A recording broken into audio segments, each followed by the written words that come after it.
नमस्कार किसान साथियों, मैं Maninder Singh farmers welfare hub के चैनल पे आपका बहुत बहुत स्वागत करता हूँ। किसान साथियों, आज हम बात करेंगे बीज की विभिन्न जो क्लासें होती हैं और बीज चयन करते समय किन किन बातों का ध्यान रखना चाहिए या खरीदते समय किस बातों का ध्यान रखना चाहिए। तो इसके बारे में ज़्यादा जानकारी लेंगे हम डॉक्टर अक्षय जी से। तो सबसे पहले डॉक्टर जी बहुत बहुत स्वागत है जी आपका। नमस्कार जी, मैं डॉक्टर अक्षय बुकर एंड मैं बीज विज्ञान एवं प्रौद्योगिकी विभाग में चौधरी चरण सिंह हरियाणा कृषि विश्वविद्यालय में वैज्ञानिक के पद पर कार्यरत हूँ।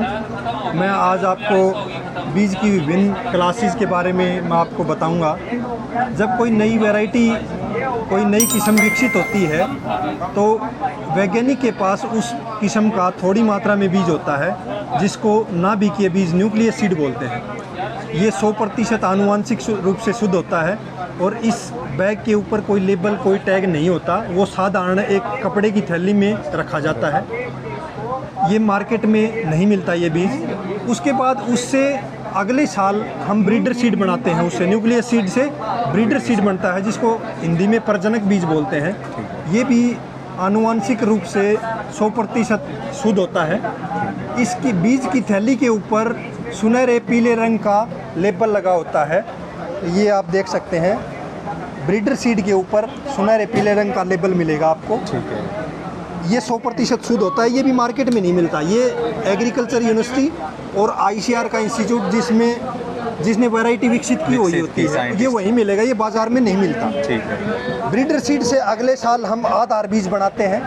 आधार बीज 99% शुद्ध होता है। इसको प्राइवेट और गवर्नमेंट दोनों ही ऑर्गेनाइजेशन इसका बीज पैदा कर सकते हैं। इस बीज की थैली के ऊपर सफ़ेद रंग का टैग और हरे रंग का लेबल दोनों मिलेंगे आपको। दोनों मिलेंगे। और इसकी आनुवांशिक शुद्धता 99% होती है। इससे अगले साल आधार बीज से प्रमाणित बीज बनता है। ठीक है। प्रमाणित बीज 98% शुद्ध होता है। प्रमाणित बीज की थैली के ऊपर नीले रंग का टैग और हरे रंग का लेबल दोनों मिलेंगे आपको। ठीक है। और ये बीज हम किसानों को फसल उत्पादन में देते हैं।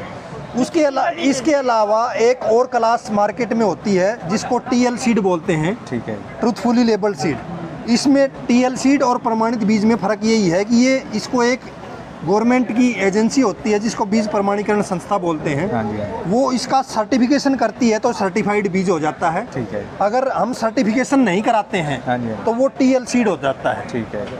अब इस बीज की विभिन्न क्लासों के बारे में किसानों के कुछ प्रश्न होते हैं। हाँ जी।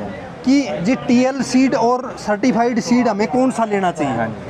अगर दोनों बाज़ार में दोनों क्लास का बीज है ही नहीं, कि रेट में भी फ़र्क होता है क्योंकि इसमें सर्टिफिकेशन एजेंसी के चार्ज शामिल होते हैं। तो इसकी कीमत है वो 50-100 रुपये इससे ज़्यादा मिलती है। कई बार किसान कहते हैं कि जी वो डीलर है वो 800 का बैग दे रहा है, वो 850 का दे रहा है। उसका कारण यही होता है कि वो सर्टिफाइड है तो उस सर्टिफिकेशन के चार्ज ज़्यादा हो जाते हैं उसमें। दूसरा एक क्वेश्चन ये भी आता है किसानों का कि जी इनमें से पैदावार कौन सी क्लास है वो ज़्यादा दे रही है। कईयों के दिमाग में ये है कि ब्रीडर सीड है वो क्या पता प्रमाणित बीज से ज़्यादा पैदावार देता हो, लेकिन जबकि ऐसा नहीं है क्योंकि वैरायटी एक ही है। सिर्फ ये हमने एक सीड चेन बना रखी है बीज बढ़ाने के लिए, क्योंकि ये कम मात्रा में होता है तो ये बीज बढ़ाने के लिए बीजों का क्लास बनाई गई है हमने। क्योंकि वैरायटी किस्म एक ही है इसलिए पैदावार में कोई फ़र्क नहीं आता। सिर्फ आनुवांशिक शुद्धता का फ़र्क है। ये 100% होती है, ये 99%, ये 98% आनुवांशिक रूप से शुद्ध होती है। ठीक है।